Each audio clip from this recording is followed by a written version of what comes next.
Hello everyone, welcome to study with Chitralekha.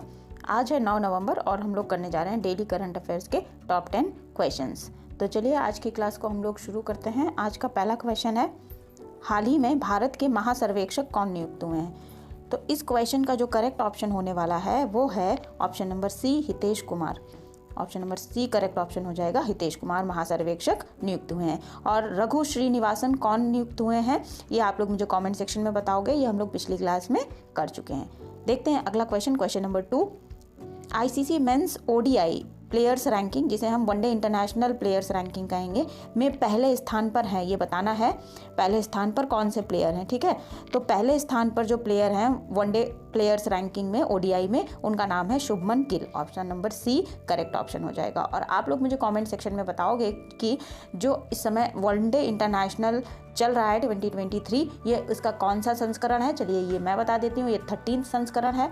और इसके mascot क्या है? इसके मैस्कॉट जो हैं 2 कैरेक्टर हैं, ब्लेज और टोंक, ठीक है। ये 2 मैस्कॉट हैं। और हमारा थीम सॉन्ग क्या है ओडीआई का, ये आप लोग मुझे कमेंट सेक्शन में बताओगे। ये हम लोग सारी चीज़ें कर चुके हैं। अगले क्वेश्चन की तरफ बढ़ते हैं। क्वेश्चन नंबर 3, हाल ही में किसे कलाकार पुरस्कार जो है दिया गया है? कलाकार पुरस्कार दिया गया है ऑप्शन नंबर डी, अपोलिनारिस डिसूजा को, ठीक है। अपोलिनारिस डिसूजा कौन है? ये एक कोंकणी कलाकार हैं, कोंकणी गायक हैं। इनको इस पुरस्कार से, कलाकार पुरस्कार से सम्मानित किया है। और ये इसका 19वां संस्करण था, ये भी याद रखिएगा, 19वां संस्करण था, ठीक है। बढ़ते हैं अगले क्वेश्चन की तरफ। क्वेश्चन नंबर 4, हाल ही में द्वितीय विश्व स्थानीय उत्पाद मंच का आयोजन, जिसे वर्ल्ड लोकल प्रोडक्शन फोरम भी कहा जाता है। वर्ल्ड कभी कभी इंग्लिश में आ जाता है, लिख देती हूँ मैं यहाँ पर, तो आप लोग कंफ्यूज नहीं होंगे। वर्ल्ड लोकल प्रोडक्शन फोरम, ठीक है। फोरम को तो फोरम ही बोलते हैं, फोरम। ये कहाँ आयोजित किया जा रहा है? तो वर्ल्ड लोकल प्रोडक्शन फोरम आयोजित किया जा रहा है नीदरलैंड में, ठीक है। तो ये बात हो गई। नीदरलैंड की राजधानी क्या है, ये आप लोग मुझे कमेंट सेक्शन में बताओगे। तो अच्छा चलो मैं यहाँ पर बता देती हूँ। नीदरलैंड की राजधानी है हेग, और हेग में ही वर्ल्ड लोकल प्रोडक्शन फोरम आयोजित किया जा रहा है। विश्व स्थानीय उत्पाद मंच का आयोजन किया जा रहा है। अब बात यहाँ पर आती है कि इस फोरम को ऑर्गेनाइज कौन कर रहा है? तो इस फोरम को ऑर्गेनाइज कर रहा है WHO, ठीक है, वर्ल्ड हेल्थ ऑर्गेनाइजेशन, ठीक। और भारत की तरफ से भगवंत खूबा जो हैं, उन्होंने भारत को रिप्रेजेंट किया है। और इस फोरम को ऑर्गेनाइज करने का मुख्य उद्देश्य क्या है? इसको ऑर्गेनाइज करने का मुख्य उद्देश्य है कि दवाओं और हेल्थ टेक्नोलॉजी तक लोगों की पहुंच को बढ़ाना, ठीक है। और WHO का हेडक्वार्टर्स कहाँ पर है, ये आप लोग मुझे कहाँ बताओगे? कमेंट सेक्शन में बताओगे। ये हम लोग कर चुके हैं पिछली क्लासेस में, तो आप लोग मुझे बताओगे, ठीक है। बढ़ते हैं अगले क्वेश्चन की तरफ। ये इंपॉर्टेंट क्वेश्चन है, ठीक है, वन लाइनर वनडे एग्जाम के लिए इस पर इंपॉर्टेंट क्वेश्चन लगा लीजिएगा। जातिगत आर्थिक सर्वेक्षण जारी करने वाला पहला राज्य कौन सा है? तो जातिगत आर्थिक सर्वेक्षण जारी करने वाला पहला राज्य कौन है? बिहार है, ठीक है। याद रखिएगा, ये इंपॉर्टेंट क्वेश्चन हो सकता है। दोस्तों, अगर आप लोगों ने चैनल को अभी तक सब्सक्राइब नहीं किया है तो चैनल को सब्सक्राइब कर लीजिए और नोटिफिकेशंस में जो है ऑल कर दीजिएगा, जिससे कि आने वाले सभी वीडियोज़ की जानकारी आपके पास सबसे पहले पहुँचेगी। वीडियो पसंद आएगा तो लाइक और शेयर भी ज़रूर कर दीजिएगा। चलिए बढ़ते हैं अगले क्वेश्चन की तरफ। क्वेश्चन नंबर 6, किस मंत्रालय ने महिलाओं के लिए पानी और पानी के लिए महिलाएं अभियान शुरू किया है? ठीक है, तो आवास और शहरी मामलों का मंत्रालय, जिसे हम ministry of housing and urban affairs कहते हैं,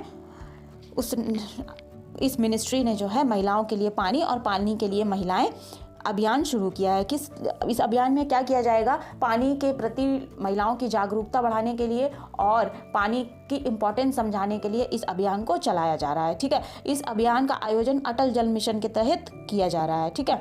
और एक इम्पॉर्टेंट बात और कि आवास और शहरी मामलों के मंत्रालय के मंत्री कौन है? ये मंत्रालय किसके पास है? हरदीप सिंह पुरी के पास है। तो ये बात आप लोग याद रखिएगा। बढ़ते हैं अगले क्वेश्चन की तरफ। क्वेश्चन नंबर 7, हाल ही में G7 विदेश मंत्रियों की बैठक कहाँ हुई है? तो G7 विदेश मंत्रियों की बैठक जो है कहाँ पर हुई है? जापान में हुई है, ठीक। और जापान की राजधानी क्या है और यहाँ की मुद्रा क्या है, ये आप लोग मुझे कमेंट सेक्शन में बताओगे। चलिए नेक्स्ट क्वेश्चन करते हैं। हाल ही में किस राज्य ने प्रोजेक्ट डॉल्फिन लागू किया है? तो प्रोजेक्ट डॉल्फिन जो है कहाँ पर लागू किया गया है? तमिलनाडु में लागू किया गया। अच्छा, अब डॉल्फिन से एक बात हमारे दिमाग में आती है कि डॉल्फिन्स दो प्रकार की होती हैं, समुद्री डॉल्फिन और गंगेटिक डॉल्फिन, ठीक है, जिन्हें खारे पानी की डॉल्फिन और ताजे पानी की डॉल्फिन कहा जा सकता है, या कह सकते हैं गंगेटिक डॉल्फिन वे डॉल्फिन्स जो नदियों में पाई जाती है उन्हें गंगेटिक डॉल्फिन कहते हैं। तो गंगेटिक डॉल्फिन किस राज्य का जलीय जीव है? ये उत्तर प्रदेश का जलीय जीव है, ये भी याद रखिएगा, यूपी स्पेशल एग्जाम्स में ये क्वेश्चन बनता है, ठीक है, याद रखिएगा। बढ़ते हैं अगले क्वेश्चन की तरफ। क्वेश्चन नंबर 9, हाल ही में भारत और किस देश ने चिकित्सा समाधान पर समझौता किया है? ठीक है, इसको चिकित्सा समाधान की जगह उत्पाद विनिमय भी कर सकते हैं, इसको थोड़ा सा करेक्ट कर लीजिएगा, समाधान नहीं, यहाँ पर चिकित्सा उत्पाद विनिमय पर समझौता किया है, ठीक है, ये याद रखिएगा कि किस देश ने भारत के साथ, मतलब भारत और किस देश ने चिकित्सा उत्पाद विनिमय पर समझौता किया है। तो भारत ने जो है नीदरलैंड्स के साथ में चिकित्सा उत्पाद विनिमय पर समझौता किया है। नीदरलैंड की राजधानी क्या है? हेग। अभी पीछे एक क्वेश्चन और आया था कि जो है वर्ल्ड लोकल प्रोडक्शन फोरम का आयोजन कहाँ किया गया था? नीदरलैंड के हेग में किया गया था, ठीक है, और ये किसने ऑर्गेनाइज किया था? WHO ने ऑर्गेनाइज किया था। इसका उद्देश्य क्या है? हेल्थ टेक्नोलॉजी और दवाओं तक लोगों की पहुंच को बढ़ाना। और भारत की तरफ से रिप्रेजेंटेटिव कौन थे? भगवंत खूबा इसके रिप्रेजेंटेटिव थे। और आप लोगों से मैंने क्वेश्चन पूछा है कि WHO का हेडक्वार्टर कहाँ पर है, ठीक है, ये आप लोग मुझे कॉमेंट सेक्शन में बताओगे।